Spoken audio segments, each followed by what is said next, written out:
네, 안녕하십니까. 보람의 병 감염과 방주환입니다. 오늘 2시간 동안 생방송으로 제가 강의를 할 텐데, 이 생방송 강의는 저도 처음입니다. 그래서 저도 굉장히 흥미롭습니다. 여러분도 재밌게 들어주셨으면 감사하겠습니다. 오늘 이제 원래 강의 시간은 2시간으로 예정이 되어 있지만은, 제가 강의하기 전에 이 준비하신 분들을 통해서 여러분들이 보내준 질문을 많이 받았습니다. 그래서 꼭 2시간을 지킨다는 게 아니라 여러분이 보내주신 질문 거의 대부분에 대답할 수 있을 정도의 양으로 강의를 준비했습니다. 그리고 이제 강의 제목도 HIV 에이즈의 최신 직연 및 내성이라고 되어 있지만은 제목은 이렇지만 여러분께서 보내주신 질문에 충실히 답변할 수 있는 내용으로 슬라이드를 준비했습니다. 네. 첫째 이제 우리 HIV 아주 기본적인 거니까 병원체에 대해서 한번 알아보겠습니다. HIV는 원래 원숭이한테 있던 바이러스입니다. 그래서 개통학적으로는 SIV가 시미안 이뮤노 디피션시 바이러스, 우리말로 이걸 번역을 하면 원숭이 면역 결핍 바이러스. HIV는 휴먼 이뮤노 디피션시 바이러스, 우리말로 번역하면 인간 면역 결핍 바이러스죠. 이게 이제 이름이 비슷하게 붙어 있는데 원래 이제 비슷한 녀석들이고 같은 조상에서 출발했으니까 이름도 비슷하게 있는 겁니다. HIV는 잘 아시다시피 CD4 T세포라든가 대식세포, 수지상세포 이런 게 다 그 인체 내에서 사람의 면역 기능을 담당하는 세포들인데, 이런 면역 기능을 담당하는 세포들을 파괴시켜서 궁극적으로 면역 기능을 떨어뜨리는 질병, 에이즈를 일으키는 바이러스입니다. HIV는 분리학적으로 봤을 때 리트로비리릭과 이런 말이 나오면 좀 어려워하시는데, 여러분 리트로 이거 거꾸로라는 뜻이죠. HIV는 거꾸로 된 바이러스에 들어갑니다. 이게 왜 거꾸로 된 바이러스냐면은, 여러분 생물 시간에 배우셨을 때 DNA를 틀로해서 RNA를 만들고 RNA를 틀로해서 단백질을 만들고, 이게 일반적인 순서죠. 그런데 HIV는 이거와 좀 반대되는 짓을 합니다. HIV는 유전 물질로 RNA를 가지고 있죠. 여기 이제 RNA를 가지고 있는 바이러스인데, 사람은 유전 물질로 DNA를 가지고 있습니다. 근데 HIV는 사람 몸 안에 오랫동안 숨어 들어가 있는데, 사람은 DNA를 가지고 있으니까 사람하고 똑같은 DNA 형태로 바꿔야 되겠죠. 그래서 자기 RNA를 틀로해서 DNA를 만들어서 숨어 들어갑니다. 일반적인 순서는 DNA를 틀로해서 RNA를 만드는 게 순서인데, 얘들은 RNA를 틀로해서 DNA를 만들어가는 이 거꾸로 된 과정을 거칩니다. 그래서 얘들은 거꾸로 된 바이러스들, 리트로비리디에 들어갑니다. 이렇게 거꾸로 되는 과정을 학술적인 용어로 역전사라고 하고, 역전사를 매개하는 게 HIV의 역전사 효소입니다. 근데 이 HIV 역전사 효소가 굉장히 실수를 많이 합니다. 비슷하다고 만들어 놨는데 달라요. 이렇게 비슷하다고 만들어 놨는데 다른 걸 학술적인 용어로 돌연변이라고 하죠. 그래서 HIV는 돌연변이를 굉장히 잘하는 바이러스입니다. 그리고 HIV는 렌티비리니아과 렌티바이러스 속에 들어가는 바이러스입니다. 여러분 이제 음악 시간에 중고등학교 음악 시간에 배웠던 걸 잘 생각해 보시면, 렌토, 라르고, 아다지오 무슨 뜻이죠? 매우 느리게, 그런 뜻이죠. 그래서 HIV도 감염되고 나서 본격적인 면역 결핍 증상을 나타내는 데는 시간이 대개는 걸리죠. 사람마다 차이가 있지만 대개는 수년 이상 지난 다음에 본격적인 에이즈를 만들죠. 그래서 얘들은 천천히 진행하는 바이러스. 그래서 렌티비리니아과 렌티바이러스 속에 들어갑니다. HIV는 구조적으로 엔빌롭드, 피막이 있는 바이러스입니다. 피막이 있는 바이러스인데, 이 엔블롭 피막이 있는 바이러스인데, 여러분 이제 그 바이러스를 나누는 기준은 여러 가지가 있는데, 그 중에 피막이 있느냐 없느냐로 나누는 게 굉장히 좋은 기준 중에 하나인데, 피막이 있는 바이러스하고 없는 바이러스하고 환경에서 어떤 바이러스가 튼튼할 거냐 이렇게 물어보면 대부분 피막이 있는 엔빌롭드 바이러스가 튼튼할 거다라고 생각을 하시는데, 그렇지 않습니다. 오늘도 좀 날씨가 좀 쌀쌀한데 좀 추위도 많이 타고 뭔가 좀 몸이 약한 사람들이 귀찮지만 두꺼운 옷을 입고 다니죠. 바이러스도 마찬가지입니다. 자기가 그만큼 환경 중에서 약하고 부실한 바이러스이기 때문에 피막이란 거추장스러운 겉옷을 입고 다니는 겁니다. 그래서 일반적으로 피막이 있어야 되는 엔빌롭드 바이러스는 굉장히 약한 바이러스라고 생각을 하면 됩니다. 여러분이 그걸 잘 모르신다고 하더라도 HIV는 거의 대개의 경우 성관계를 통해서 전파되는 바이러스죠. 성관계라는 건 보통 사람들이 할 수 있는 접촉 중에 가장 밀접한 접촉이죠. 이렇게 아주 밀접한 접촉을 해야 아주 드물게 가끔 한 번씩 전파되는 아주 환경 중에서 부실한 바이러스입니다. 그래서 환경 중으로 단독으로 노출되면 한 3초면 완전히 죽는 바이러스고, 이게 피가 튄다든가 해서 체계랑 같이 환경 중으로 나오더라도 피가 말라서 피딱지가 되면은 바이러스가 완전히 죽는 환경 중에서 약한 바이러스고, 그렇기 때문에 그렇게 약한 바이러스라서 흔히 사용하는 소독제에 완전히 쉽게 죽습니다.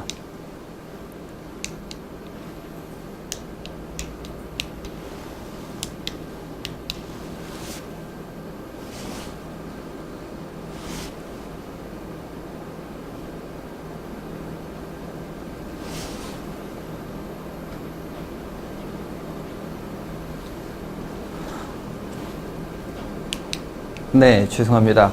저도 처음 생방송을 하다 보니까 제가 좀 뭘 잘못 건드렸나 봅니다. 자, 다시 계속하면, 최근에 이제 요즘 항바이러스 치료를 할 때, 하트라고 하죠. 하트라고 하는 거는 Highly Active Antiretroviral Therapy. 줄여서 하트. 그리고 우리말로 번역해서 강력한 항레트로바이러스 요법이라고 하는데, 아까 이제 HIV는 돌연변이를 잘하는 바이러스라고 했죠. 이 돌연변이를 잘하는 바이러스다 보니까 약제 내성 돌연변이도 잘 생깁니다. 그래서 약을 어설프게 한 개 정도 써가지고는 금세 내성 돌연변이가 생겨서 치료 효과가 떨어지고, 그러니까 여러 개 약을 써서 씁니다. 치료를 하는데, 여러 개 약을 쓴다고 해서 우리 칵테일 이거저거 이제 섞어서 만드는 게 칵테일이죠. 그래서 여러 개 약을 쓰니까 칵테일 치료라고도 하고, 또 여러 개 약을 써서 강력하게 억제를 하기 때문에 강력한 항레트로바이러스 요법, 영어로는 Highly Active Antiretroviral Therapy라고 합니다. 그래서 이제 현재 바이러스 치료의 그 표준은 하트를 하는 게 표준인데, 이게 뒤에서 설명하겠지만은 이게 바이러스가 막 증식하는 건 억제해서 다시 면역 기능을 올라가게 하고 바이러스가 활동 못하게 하는 능력은 있지만, 프로바이럴 DNA, 이따가 이건 나중에 설명을 하겠습니다. 프로바이럴 DNA 형태로 꼼짝없고 가만히 있는 HIV에 대해서는 효과가 없습니다. 그리고 우리가 약을 쓰더라도 인체 일부에는 약이 잘 안 들어가는 부분이 있습니다. 대표적으로 남성 같으면은 전립선에도 약이 좀 잘 안 들어가고, 그 다음에 뇌도 약이 좀 잘 안 들어가는 신체 부위 중 하나고, 또 전신에 있는 림프절도 약이 조금 덜 들어갑니다. 그렇기 때문에 약이 잘 안 들어가는 부분이기 때문에 치료를 하더라도 바이러스가 숨어 있을 곳이 분명히 있다라는 단점이 있고, 또 이렇게 아까 이제 프로바이럴 DNA 형태로 숨어 있다거나 약이 잘 안 들어가는 약물 성역에 숨어 있는 바이러스가 있기 때문에 치료를 잘해서 조절이 잘 되는 사람이라고 하더라도 약을 끊으면 다시 바이러스가 스물스물 기어 나와서 질병이 다시 진행하기 때문에 약은 평생 동안 잘 복용해야 됩니다. 이런 불편함이 있지만 하트를 잘 먹는 사람들은 되게 건강하게 오래 살 수 있습니다. 약을 제때 잘 먹는 사람들은 감염이 안 된 사람하고 기대 연명이 비슷한데, 근데 한 가지 문제는, 요즘 문제가 되고 있는 게 성인병이 좀 잘 생길 수 있는데, 그 문제는 나중에 다시 설명드리겠습니다. HIV의 생활사인데요.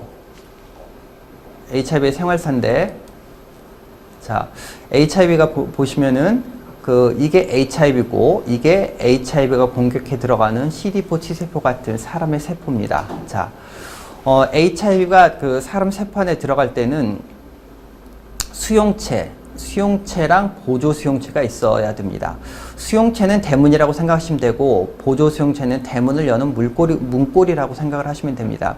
그래서 대문인 수용체 CD4를 대문으로 이용하는데, 대문인 수용체 CD4와 보조 수용체는 대개 CCR5나 CXCR4라는 걸 이용하는데, 수용체와 보조 수용체를 만나면 HIV가 침범에 들어가죠.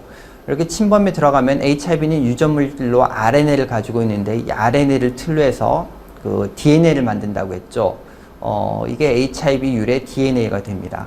RNA를 틀로 해서 DNA를 만드는 걸 역전사라고 했죠. 이렇게 역전사된 DNA, 이게 DNA이긴 DNA지만 HIV에서 유래한 거고, 이게 결국은 다시 HIV가 될 거기 때문에 이걸 프로바이럴 DNA라고 합니다. 이렇게 만들어진 프로바이럴 DNA가 사람 세포 회관에 있는 사람의 DNA로 끼어 들어갑니다. 이렇게 끼어 들어가서 잠자코 있기도 하고, 또 일부는 다시 이 DNA를 틀려서 RNA를 만들고, RNA를 틀려서 단백질을 만들고, 그래서 어린 HIV가 태어납니다. 어린 HIV가 태어나면은 이게 바로 생존 능력과 증식 능력이 있는 게 아니라 미성숙한 자기 구조물을 자르고 다듬어야 됩니다. 그래야 성숙한 HIV가 되고, 그래야 감염력도 있고 생존력도 있습니다. 자, 그럼 우리가 HIV 치료제는 지금 어떤 게 개발이 되어 있느냐면, 보조 수용체는 HIV 문고리라고 했죠. 보조 수용체를 못 만나게 하는 거. 보조 수용체에 딱 들러붙어서, 문고리인 보조 수용체에 딱 들러붙어서 HIV가 문을 못 열게 만드는 보조 수용체 억제제인 CCR5가 개발되어 있고, 보조 수용체를 만나면 HIV가 문을 열고 쑥 융합해서 사람 세포 안으로 들어갑니다. 이렇게 쑥 융합해 들어가는 과정을 억제하는 융합 억제제가 개발되어 있죠. 그 다음에 HIV가 자기 RNA를 틀려서 DNA를 만드는 역전사를 거친다고 했는데, 역전사를 매개하는 역전사 효소를 억제하는 역전사 효소 억제제가 있죠. 그리고 역전사를 통해서 HIV 유래 DNA가 만들어지면 이 DNA가 프로바이럴 DNA라고 한다고 했죠. 프로바이럴 DNA가 사람 세포 회관에 있는 사람의 DNA로 끼어 들어가는데, 이걸 통합과정이라고 합니다. 통합과정을 매개하는 게 HIV의 통합효소, 영어로는 인테그레이즈라고 하죠. 통합효소를 억제하는 통합효소 억제제가 임상에 쓰이고 있습니다. 그리고 어린 HIV가 태어나면 미성숙한 자기 구조물을 자르고 다듬어서 성숙한 HIV가 돼야 생존 능력도 있고 타인에게 감염 능력도 있다고 말씀드렸는데, 이 성숙한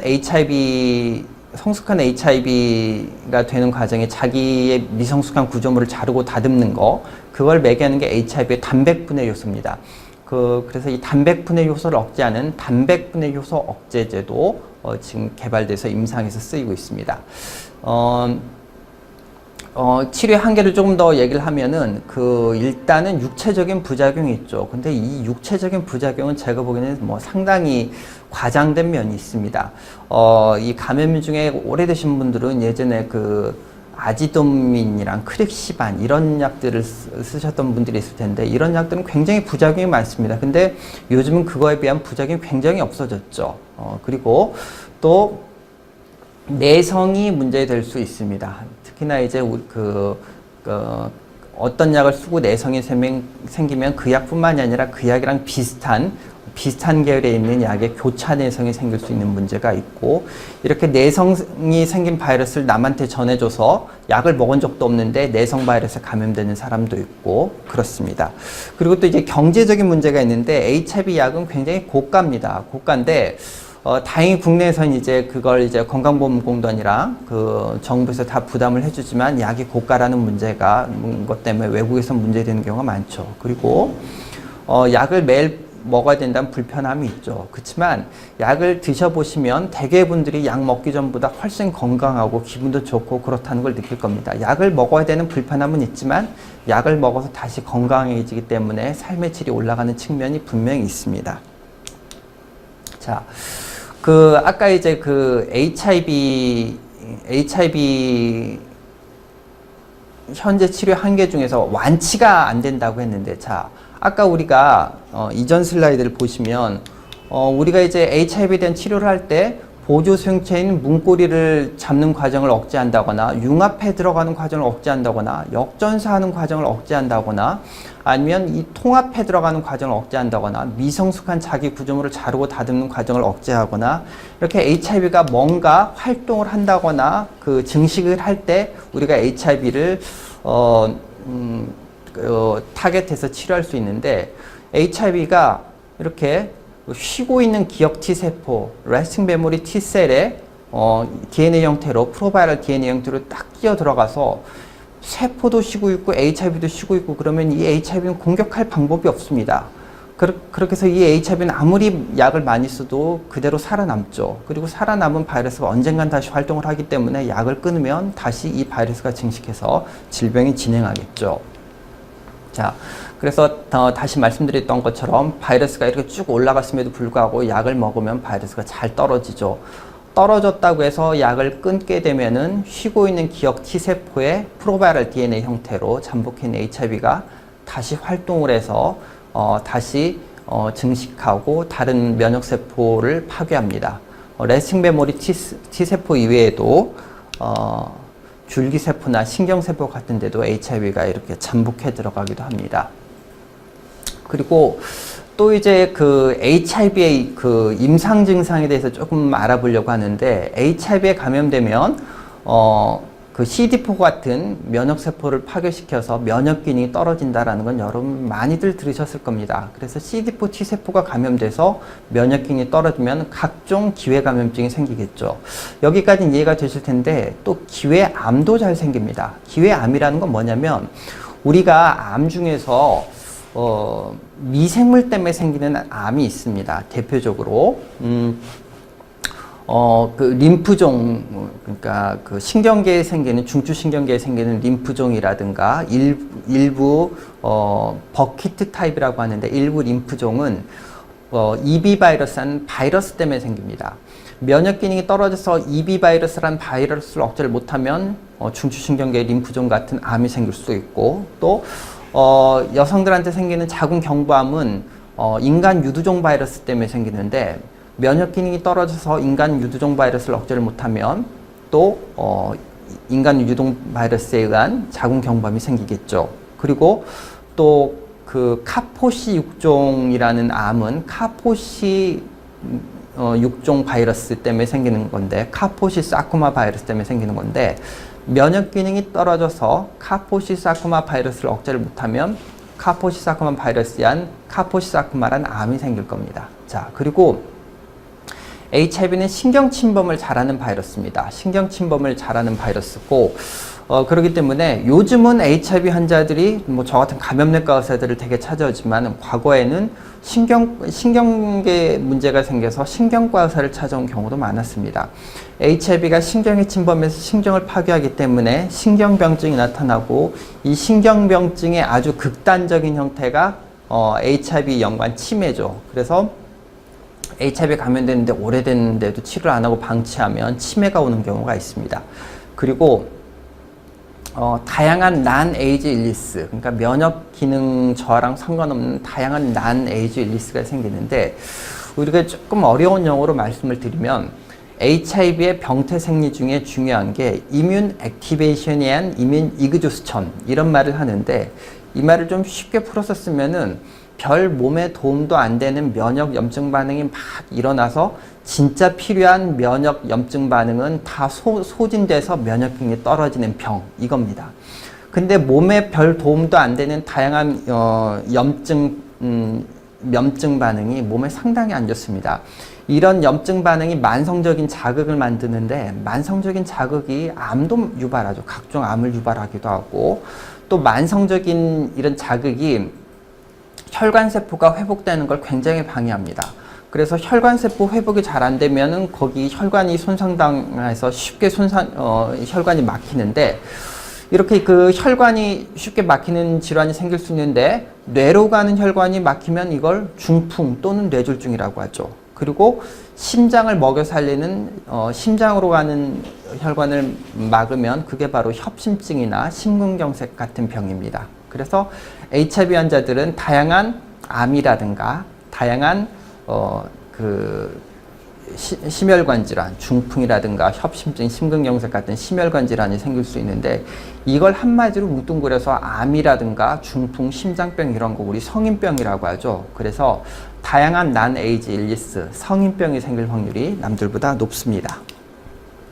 자, 이건 뭐 영어로 써놨는데 여러분이 이걸 다 아실 필요는 없고요. 자, HIV 환자들이 면역 기능이 떨어져서 생기는, 면역 기능이 떨어져서 바이러스를 억제 못해서 생기는 암도 있지만은, 그 외에 다른 암도 일반인보다는 생길 확률이 조금 높다, 이런 걸 보여주는 표입니다.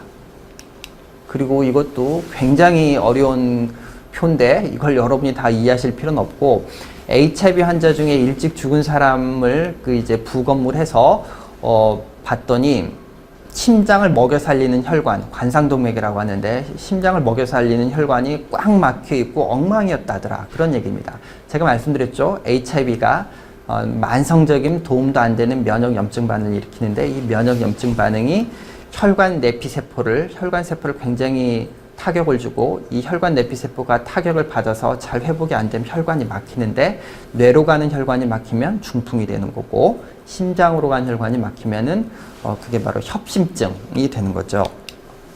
자, 그리고 이제 한 가지 얘기하고 싶은 거는 건강식품에 대해서 좀 제가 건강식품이나 한약에 대해서 좀 얘기를 하고 싶습니다. 일단은 제가 먼저 하고 싶은 얘기는 한약이나 건강보조식품은 다 엉터리다? 그건 절대로 아닙니다. 한의학, 한국, 중국, 일본에서 오랫동안 했던 한의학이 다 엉터리냐? 그건 절대로 아닙니다. 우리나라 사람들이 바보가 아닌데 그게 다 엉터리가 아니죠. 그리고 실제로 객관적으로 봐도 최근 바로 얼마 전까지는 한의학이 서양의학보다 훨씬 우월했습니다. 서양의학에서는 불과 몇백 년 전까지만 하더라도 말라리아를 없애겠다고 공중에다 대포 쏘고 그랬습니다. 굉장히 미개했습니다. 서양의학이라는 학문은. 그렇지만 서양의학은 최근 200년 내에 과학과 접목이 되면서 비약적인 발전을 했죠. 그래서 지금까지는 동양의학이 훨씬 서양의학에 비해서 앞서 있었지만 최근에는 서양의학이 동양의학을 좀 앞질렀다. 이건 우리가 좀 인정을 해야 될 것 같습니다. 그렇지만 우리가 서양의학이 앞질렀다고는 하지만 일부에서는 또 아직까지도 동양의학이 서양을 앞지른 부분이 분명히 있기도 하고 그렇다는 건 저도 인정을 하는데 그래도 이걸 좀 알 건 제대로 알아야 여러분이 손해를 안 볼 것 같습니다. 첫째, 여러분 건강보조식품 드시는 분들 많은데 건강보조식품을 파는 분들이 항상 이런 얘기를 합니다. 이거는 식품이지 약이 아니에요. 그렇기 때문에 부작용이 없어. 약은 부작용이 있지만 식품은 절대 부작용이 없다. 대신 모든 병에 좋다. 특히 HIV도 좋다. 이렇게 얘기를 하는데 우리가 건강보조식품, 식품은 약이 아니다라는 것 자체가 오해입니다. 모든 음식, 건강보조식품을 포함한 모든 음식은 양리적인 작용을 가지고 있습니다. 그렇지만 우리가 행정적인 편의상 양리적인 작용이 조금 더 강하고 또 그 효과가 조금 더 빨리 나타나는 것을 약으로 분류하고 그렇지 않은 것을 식품으로 분류할 뿐입니다. 그리고 또 식품 또는 건강보조식품 부작용이 없다. 이것도 말도 안 되는 소리입니다. 제가 이 얘기를 하면 사람들이 깜짝 놀랐는데 전 세계적으로 가장 많은 사람들이 식품 부작용으로 죽습니다. 어떤 식품 부작용으로 죽냐면 대장암, 육류 많이 먹어서 생기는 병이죠. 이거 식품 부작용이죠. 엄밀히 얘기하면 중풍이나 심근경색증 이런 거 되게 기름기 섭취 많이 하고 육류 섭취 많이 하고 그래서 생기는 병이죠. 이거 식품 부작용 많죠. 전 세계적으로 식품 부작용으로 수많은 사람들이 죽어가고 있습니다. 그래서 건강보조식품을 포함한 식품은 부작용이 없다. 이거는 여러분 말도 안 되는 오해입니다. 자, 그리고 제가 말씀드렸다시피 한의학을 포함한 동양의학이 분명히 불과 얼마 전까지만 하더라도 서양의학보다 훨씬 앞선 개념이었습니다. 자, 우리는 HIV가 나타났으니까 HIV를 어떻게 치료해 볼까? 서양 의사들은 이렇게 하죠. 또 인플루엔자 바이러스가 나타났으니까 인플루엔자를 어떻게 치료해 볼까? 이렇게 얘기를 하죠. 요즘 지카 바이러스가 문제가 되니까 이걸 또 어떻게 치료할까? 그렇죠. 근데 어느 세월에 이걸 다 따라잡고 있겠습니까? 근데 동양의학에서는 그럴 필요 없이 그렇게 객체를 일일이 쫓아다니기보다는 주체인 나에 맞게 내 몸을 강화시켜서 객체의 방어력을 높여서 객체를 물리친다. 굉장히 매력적인 개념이죠. 근데 개념 자체는 매력적이지만은 이 개념을 완벽하게 이루지 못했습니다. 이 개념이 완벽하게 이루어졌으면 한약이나 건강보조식품이 더 많은 질병을 고쳐야 되겠죠. 그리고 또 한 가지 걱정되는 거의 문제가 그 한약이나 건강보조식품도 분명히 약이기 때문에 양리작용이 있고 또 약물 상호작용이 있습니다. 약물 상호작용이 있어서 우리가 쓰고 있는 약이랑 항레트로바이러스제랑 같이 쓸 경우에 쉽게 해서 궁합이 안 맞아서 독이 될 수도 있고, 항레트로바이러스의 효과를 떨어뜨린다든가, 항레트로바이러스제 농도를 떨어뜨려서 약제 내성을 만든다든가 이런 부작용을 분명히 만들 수 있습니다. 여러분 요즘 또 신문에도 나오고 그래서 홍삼이 굉장히 많은 분들한테 관심이 있을 텐데, 홍삼 자체는 훌륭한 건강보조식품입니다. 이걸 먹으면 이거 먹고 기운 난다는 사람들도 많고 감기 안 걸렸다는 사람들도 많고, 그런 걸로 봐서 홍삼이 훌륭한 건강보조식품이라는 건 저도 부정할 생각이 없습니다. 틀림없는 사실인데, 홍삼의 문제가 우리가 쓰고 있는 약이랑 약물 상호작용을 만들어서 우리 약의 효과를 떨어뜨리고 우리 약에 대한 내성을 만들 수 있습니다. 물론 홍삼을 먹고 치료해서 건강해졌다. 홍삼을 먹고 또 최근에 신문 보니까 홍삼 약 치료 안 받고 홍삼만 계속 먹었는데도 난 아직도 멀쩡하다. 이런 얘기를 하시는 분들이 있는데, 그거는 제가 보기에는 좀 오해가 있습니다. 우리가 의사들이 이런 거를 셀렉션 바이어스, 선택의 오해라고 하는데, 쉽게 얘기를 하면 우리 쓰고 있는 항레트로바이러스 요법을 쓰면은 대부분 경험하셨다시피 면역세포 수치 올라가고 바이러스 떨어지고 몸이 건강해집니다. 근데 이건 이슈거리가 되지 않습니다. 신문에 절대로 나지 않습니다. 그렇지만 누가 홍삼 먹고 건강히 오래 살면 신문에 납니다. 그래서 이 선택적 보도에 의한, 우리는 이제 셀렉션 바이어스라고 하는데 그 효과가 분명히 있습니다. 그리고 학술적 용어로 봤을 때도 홍삼을 먹고 면역 기능이 좋아지고 건강해졌다라는 사람들은 몇몇 사례가 있을 정도입니다. 몇몇 사례. 우리 이제 그 증례보고라고 하는데, 증례보고라는 건 몇몇 사람들의 경험은 설득력이 가장 약한 데이터입니다. 근데 우리가 쓰고 있는 약들은 어느 정도의 데이터를 통과해야 나오는 약들이냐면, 영어로는 randomized controlled trial.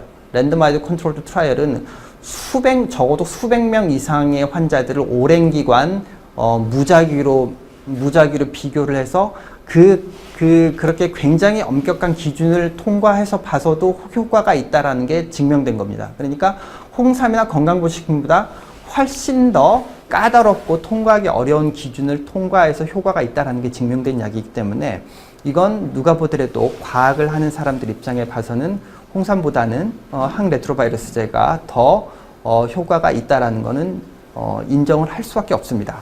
그리고 또 한 가지 드리고 싶은 말씀은,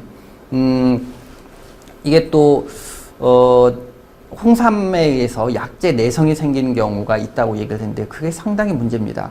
여러분들 감염인들 그룹들도 다 아시겠지만, 일부 홍삼 먹으면서 약 먹는 분들 있는 거 알고 있고, 특히 어떤 모 선생님을 따라서 그런 분들이 있는데, 그 그룹의 약제 내성 비율이 굉장히 높습니다. 약제 내성이 높은 건 나중에 굉장히 문제가 될 수 있습니다. 자, 그래서 아까도 말씀드렸다시피 분명히 일부는 효과가 있고, 그렇지만 약제 내성도 문제가 될 수 있고, 또 아직까지 데이터가 불충분합니다. 자, 여러분 HIV에 의한 에이즈, 이거 어느 나라에 제일 많은 병이죠? 사하라이남 아프리카에 제일 많죠. 그 다음에 라틴 아메리카라든가 남부나 동남부 아시아, 그러니까 전 세계적으로 가장 못 사는 나라들에서 많은 질병입니다. 이렇게 못 사는 나라에서 여러분 항레트로바이러스 치료가 굉장히 비쌉니다. 약값이 어떤 레지멘을 쓰냐에 따라 다르지만 한 달에 대개 80만 원 이상 나옵니다. 한 달에 80만 원 이상 되는 치료를 할 수가 없죠. 그렇기 때문에 WHO에서도 의사들이 보기에는 조금 납득이 안 되지만 진짜 많은 사람이 효과를 봤다는 전통요법이라든가 민간요법이라든가 전통의학적 방법에 대해서는 다 리뷰를 합니다. 다 리뷰를 해봤는데 결국 아무리 이렇게 돈이 많이 들지만 지금 하고 있는 치료가 그래도 최선일 수밖에 없다라는 결론 때문에 WHO도 항레트로바이러스 요법을 권장하는 거지 그냥 아무 근거 없이 권장하는 건 아닙니다. 그리고 계속 말씀드리지만 우리가 쓰고 있는 약제랑 약물 상호작용이 생겨서 부작용이 더 생길 수도 있고 약물 상호작용 때문에 내성이 생길 수도 있고 그렇습니다. 그리고 제가 이제, 우리나라 사람들이 전통적으로 이제 먹어서 건강을 챙긴다는 생각들을 많이 합니다. 그게 좀 우리나라 사람들의 정서적인 특이한 면인데, 근데 한약을 하시는 분이든, 건강보조식품이나 영양학을 하시는 분이든, 아니면 우리 같이 서양학을 하는 사람이든, 운동치료를 하는 사람이든, 모든 전문가가 누구도 반대하지 않고 누구나 일치되게 얘기하는 게 건강하고 오래 살려면 운동해랍니다. 운동이 여러분 훨씬 효과가 좋습니다. 여러분 아무리 건강에 좋은 한약이나 건강보충 홍삼을 먹어도 먹을 때 뿐이고 몸에서 다 빠져나갑니다. 그리고 운동 외에도 금연이나 금주, 식이 조절, 그 다음에 혈압이나 당뇨가 있는 분들은 이런 걸 조절하는 거, 이런 거 굉장히 중요합니다. 자, 아까도 말씀드렸지만은 HIV 감염인들이 약을 잘 먹으면 건강하게 오래 살지만 그래도 각종 암이라든가 중풍, 심근경색 같은 성인병이 생길 확률이 남들보다 조금 높다고 했죠. 이 성인병을 예방하는 방법 다 여기 써 있잖아요. 금연, 금주, 식이 조절, 혈압, 당뇨 조절, 운동, 특히 운동입니다. 제가 이제 감염인들한테 운동을 하라고 하는데, 운동을 하라고 하는 이유는 크게 두 가지가 있습니다. 운동이 가장 모든 전문가가 이구동성으로 동의하는 건강에 가장 좋은 방법이고, 또 한 가지 운동을 하라고 하는 이유는 우리 HIV라는 병이 우리나라에서는 아직까지 사회적 낙인이 굉장히 심한 병이죠. 그렇기 때문에 감염인들 대부분이 정도 차이는 있지만 우울증이 좀 있습니다. 우리가 약을 먹고 건강히 사는 것도 중요하지만 기분 좋게 사는 것도 중요한데, 운동을 하면 우울증이 치료가 됩니다. 예방도 되고 치료가 되는 경우가 많습니다.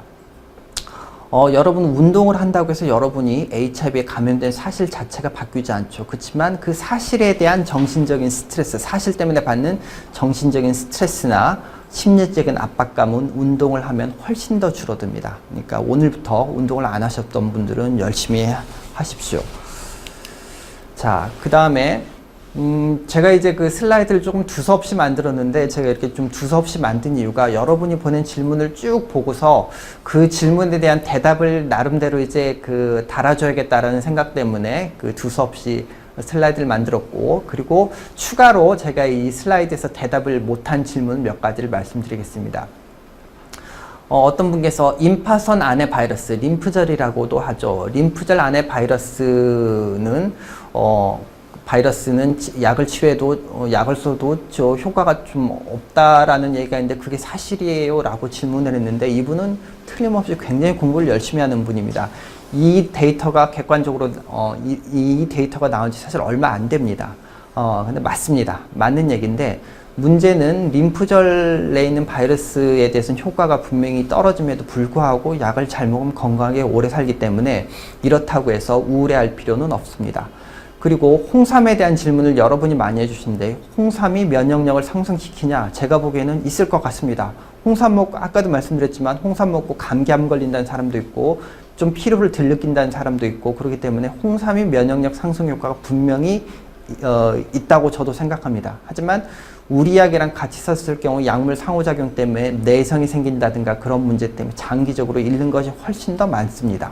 그리고 어떤 분께서 난 항바이러스제를 먹고 있는데 비아그라를 먹어도 되는지 물어보셨는데, 비아그라랑 우리가 쓰는 약이랑 일부 약물 상호작용이 문제가 될 수 있습니다.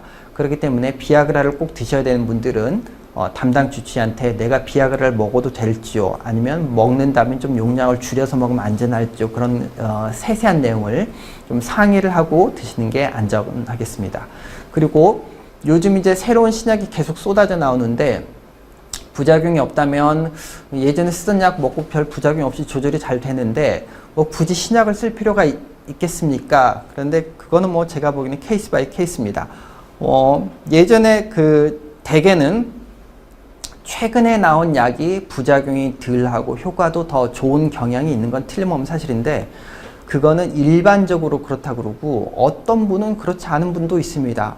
예를 들면 컨비비어 사실 오래된 약이고 요즘 가이드라인에서도 별로 추천하는 약은 아닌데, 제 환자 중에 한 분도 다른 약을 쓰면 부작용이 막 생기는데 컨비비어를 쓰면 부작용이 없어요. 신약을 쓰면 오히려 부작용이 생기는데 컨비비얼 쓰면 부작용이 없어요. 이런 분들은 신약을 쓸 필요가 없죠. 컨비비얼을 써야죠. 마찬가지로 대개는 신약을 쓰는 게 대개는 더 낫지만 그렇지 않은 분들도 분명히 있기 때문에 그건 담당 주치의사님이랑 상의해서 결정하시면 될 문제겠습니다. 그 다음에 이제 외국에는 완치가 된 사람이 있다는데 왜 우리나라에는 없는지, 완치는 가능하지 않는지 이런 질문을 많이 하셨고, 베를린 환자는 도대체 어떤 사람이에요? 라는 질문도 많이 하셨습니다. 자, HIV 환자 가운데 완치된 사람이 있느냐 없느냐? 정답은 있습니다. 그 사람이 바로 베를린 환자죠. 자, 이거 아까 보셨던 슬라이드인데, 자, HIV가 사람 몸에 침범할 때 수용체와 보조 수용체가 있어야 된다고 했습니다. 수용체는 CD4, 수용체는 다른 말로 대문으로 생각하셔도 된다고 했죠. 보조 수용체는 CCR5나 CXCR4, 보조 수용체는 대문을 여는 문고리라고 생각을 하면 됩니다. 자, 좀 쉽게 설명을 하면 HIV도 나름 까다로워서 자기가 들락달락하는 출입하는 문과 그 문을 여는 문고리가 있습니다. 근데 그 문과 문고리가 모양이 바뀌면 HIV 입장에서는 이거 좀 낯설어, 이 문으로 들어가기 좀 불편하네, 내지는 또 이 문고리를 열고 이 문고리로 문을 열려니까 좀 불편해서 잘 못 열겠어, 이렇겠죠.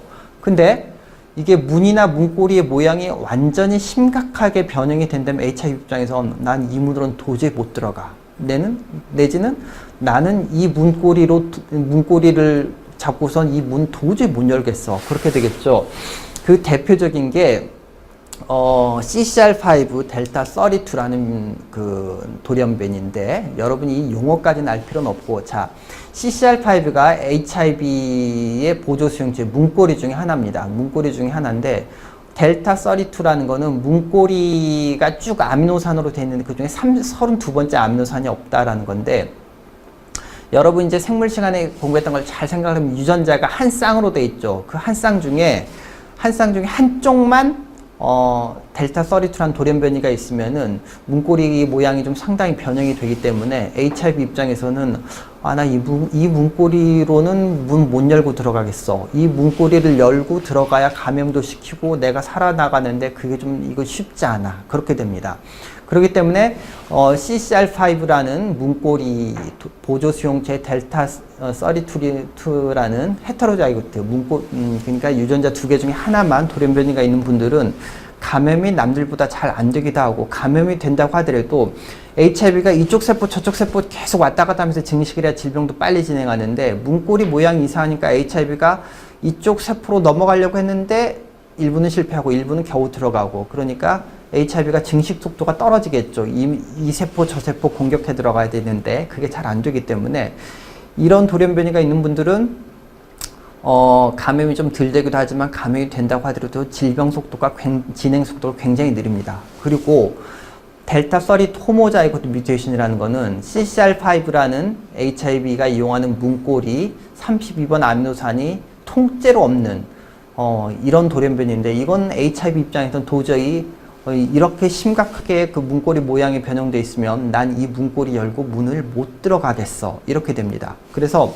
CCR5 델타 32라는 돌연변이가 양쪽 다 있는 사람은 HIV에 노출되더라도 감염이 잘 안 됩니다. 자, 여러분 이런 기본 지식을 알아두고서 이 베를린 환자 사례를 얘기를 하면 좀 이해가 될 텐데, 베를린 환자라는 이 사람이 HIV에 감염됐습니다. HIV에 감염됐는데 이 사람이 그 백혈병까지 걸렸습니다. 그래서 그 백혈병 치료를 하느라고 백혈병 치료하는 도중에 그 골수이식이라는 걸 하죠. 골수이식을 했는데 또 재발해서 또 그 골수를 또 받아서 또 골수이식을 했습니다. 골수이식을 그렇게 2번을 받았는데, 그렇게 골수이식 2번을 받고 났더니 HIV 약을 안 써도 바이러스가 안 나오고 HIV가 완치가 됐습니다. 그래서 이게 도대체 어떻게 된 거냐 하고 조사를 해봤더니 이 사람한테 골수를 줬던 사람이 바로 이런 돌연변이 CCR5 델타 32, 그러니까 HIV에 감염이 잘 안 되는 이런 돌연변이를 가지고 있는 사람이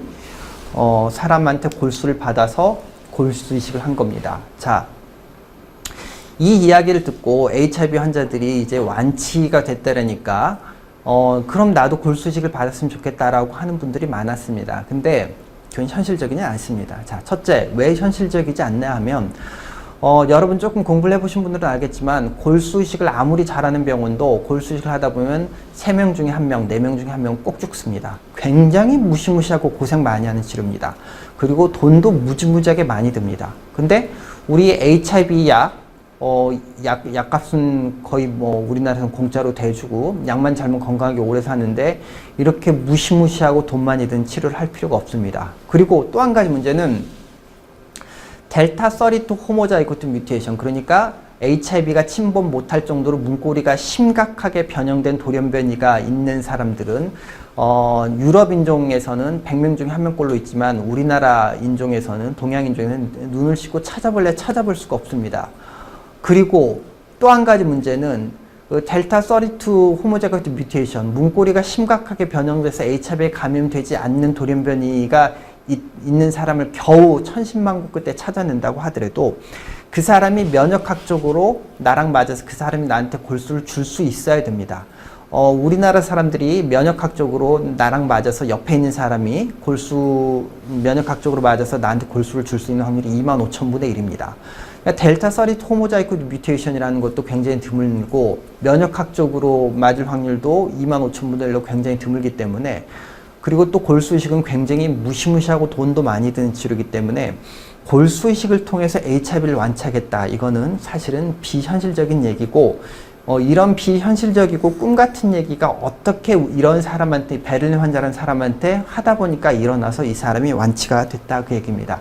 물론 이 사례를 우리가 응용할 수는 있죠. 그 델타 32라는 문고리가 심각하게 변형된 사람들은 HIV 감염이 잘 안 된다라는 거를 우리가 알았기 때문에 이걸 이용해서 유전자 치료를 이용한 치료제를 개발하는 그런 정도로 응용을 하고 있지만, 이걸 그대로 이 방법을 고지것들해서 HIV를 완치한다는 것은 현실적으로 불가능한 얘기입니다.